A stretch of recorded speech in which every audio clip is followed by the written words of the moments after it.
అసలు ఇది కరోనా టైంలోనే మనకి మిత్రా ఫౌండేషన్ రామచంద్రయ్య గారు ఉంటారు. ఆయన ఈ 100 రకాల పథకాల గురించి చాలా వరకు అవగాహన చేస్తూ ఉంటారు.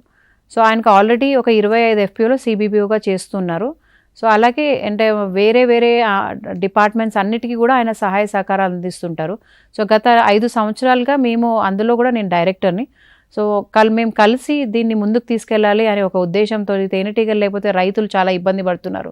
చాలా రకాల పంటలు అంతరించుకుపోతున్నాయి. ఇప్పుడు మనం సన్ఫ్లవర్లో కానీ నువ్వుల్లో కానీ చాలా వరకు ఇప్పుడు ఈ సంవత్సరం రాలేదు అన్నప్పుడు ఇబ్బంది పడుతుంటారు.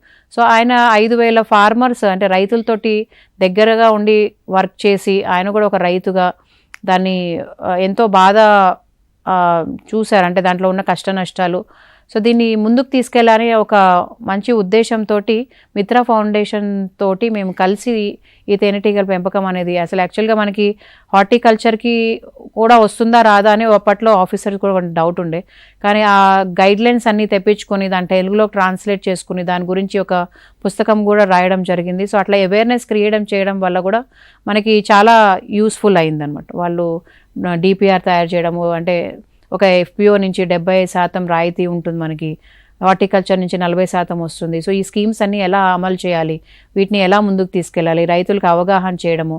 ఆల్రెడీ ఆయన ఎస్టాబ్లిష్ అయి ఉన్నారు కాబట్టి ఆయనతో చేయడం వల్ల నాకు చాలా వరకు ఈజీ అయిపోయింది వర్క్.